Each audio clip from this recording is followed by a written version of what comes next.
Halo guys, gua Sanzaime. Di video kali ini Mimin ingin membahas One Punch Man chapter 159. Nah, mungkin di chapter ini bakal pendek aja karena emang dari sononya udah pendek. Dan kemungkinan kenapa kalau chapter ini pendek, karena bakal difokuskan kepada Garou yang akhirnya berhasil mengalahkan Sage Centipede. Jadi bisa dibilang chapter ini dikhususkan akhir dari Sage Centipede. Ya setelah di video sebelumnya Garou melemparkan inti regenerasi Sage Centipede ke atas langit. Di posisi itu Garou sebenarnya sudah merencanakan sesuatu untuk mengalahkan Sage Centipede dengan sangat epik. Oke lah, nggak usah lama-lama, langsung aja kita bahas One Punch Man chapter 159.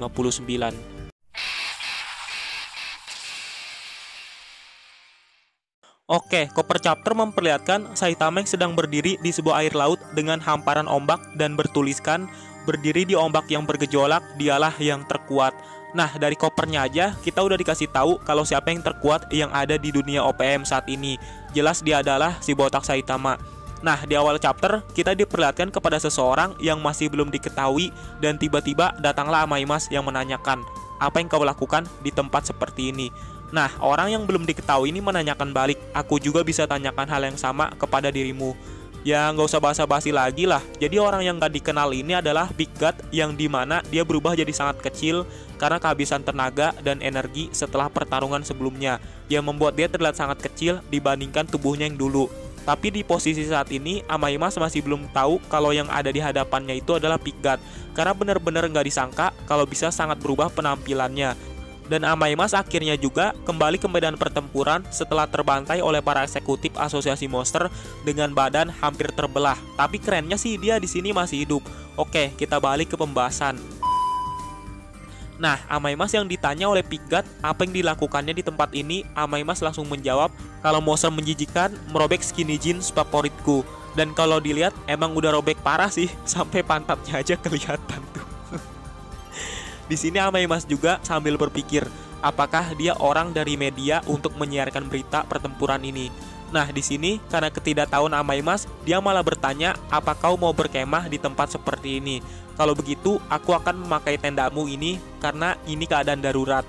Dan jawaban Big God, ya boleh-boleh aja, tapi di dalam hati dia mengatakan kalau sebenarnya itu adalah jaket miliknya, bukan tenda miliknya. Amaimas juga menyuruh Big God untuk ikut dengannya, karena Amaimas ingin membawa Big God ke tempat yang aman, dan aku juga harus cepat kembali ke medan pertempuran dan akan menghancurkan orang-orang yang menghancurkan celana favoritku ini, kata Amaimas. Tapi di sini Big God masih belum bisa bergerak. Jadi dia masih harus sedikit makan lagi, yang sambil diperlihatkan Big God memakan monster gums yang udah mati. Jelas di sini Amaimas benar-benar kaget dan menanyakan kalau siapa dia ini di dalam hati. Dia tidak terlihat seperti monster, tapi di sisi lain sebenarnya itu malah jadi lebih seram daripada monster itu sendiri. Karena bisa-bisanya manusia memakan monster yang udah mati dengan entengnya. Nah, karena Big God merasa pandangan Amaimas kepada dirinya aneh, dia langsung menanyakan kenapa kepada Amaimas. Tapi Amaimas menjawab, tidak kenapa-napa. Kalau begitu jaga dirimu dan begitu pun kau juga. Di sini akhirnya mereka pun berpisah untuk saling ke medan pertempuran, yang dimana Amaimas akan ke medan pertempuran lebih dulu dan Big God akan memakan monster gums dulu untuk mengisi tenaganya dia balik. Dan di sini sambil diperlihatkan ketika Big God makan, dia juga melihat ada monster kelabang yang sedang menuju ke atas langit mengambil inti regenerasinya. Setelah itu, kita langsung diperlihatkan ke pertempuran antara Sage Centipede dan Garou yang di sini berlangsung sangat sengit. Di sini Sage Centipede masih terus mengejar inti regenerasinya yang dilempar ke atas langit dengan sangat tinggi. Bahkan mungkin bisa sampai atmosfer bumi, dan terlihat juga keindahan dari kota yang ada di sekitar dalam keadaan malam hari. Tapi saat itu juga Garou ikut melompat dan merayap ke tubuh monster kelabang.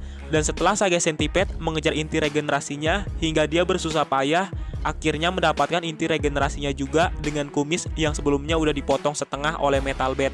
Tapi pada saat itu Garou langsung memanfaatkan kesempatan itu untuk terus menaiki badan dari monster kelabang, dan akhirnya dia pun mencapai puncak, yaitu kepala monster kelabang. Dan Garou pun melompat dari kepala monster kelabang hingga akhirnya dia mendapatkan kesempatan dan posisi yang sangat bagus untuk bisa mengalahkan Sage Centipede. Jadi setelah posisi Garou lebih tinggi dari Sage Centipede, dia langsung membalikkan arahnya dan menginjak inti regenerasinya untuk dijadikan pijakan agar bisa langsung berhadapan dengan monster kelabang dari atas kepalanya. Setelah itu Garou pun langsung melompat ke bawah dengan kecepatan yang sangat tinggi dan sudah bersiap dengan posisi tangan yang seperti ingin membelah sesuatu dengan sangat kencang. Bahkan di sini sepertinya dia mengeluarkan seluruh kekuatannya untuk satu serangannya ini kepada monster kelabang. Dan ketika baru aja Garou ingin membelah Sage Centipede, tiba-tiba aja kita flashback sebentar ke masa lalu Garou dan Silver Fang.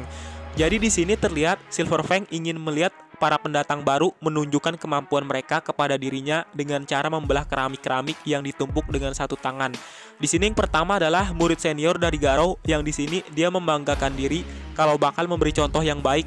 Tapi kocaknya ketika dia memukul keramik yang ada di hadapannya, tangan miliknya malah kesakitan karena mengira kalau bahan yang digunakan adalah bahan yang mudah untuk terpotong. Karena menurut Silver Fang itu dibuat dari keramik. Jadi hati-hati jangan sampai terluka. Tadinya aku mau bilang begitu. Nah, koplaknya karena Silver Fang yang telat bilang atau murid senior Garou yang terlalu kepedean, makanya dia di sini terkejut dan mana mungkin ada yang bisa membelah benda itu menurutnya. Tapi tiba-tiba aja ya, dengan kerennya Garou malah menumpuk keramiknya menjadi sangat banyak, padahal seniornya aja yang keramiknya masih lumayan dikit bisa sangat kesakitan.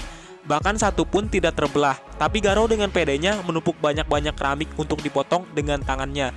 Dan setelah itu Garou pun terlihat seperti bisa membelah keramik-keramik itu yang terkumpul sangat banyak. Di sini Garou sangat senang dan tersenyum karena mengira dia bisa berhasil dengan mudah. Tapi Silver Fang langsung balik mengatakan kalau itu hampir saja berhasil karena masih tersisa satu lagi. Itu adalah cerita flashback tentang Garou yang gagal untuk membelah semua batu yang terbuat dari keramik.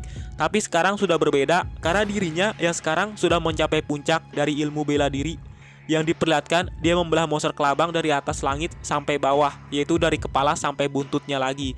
Dan para pahlawan yang melihat itu sangat kaget dengan kejadian di mana Garou ingin memotong monster kelabang seperti dia ingin membelah batu bata atau keramik. Nah, Saitama yang melihat Garou dari kejauhan, dia di sini nggak berekspresi, sedangkan King dan media sangat kaget dengan kejadian itu.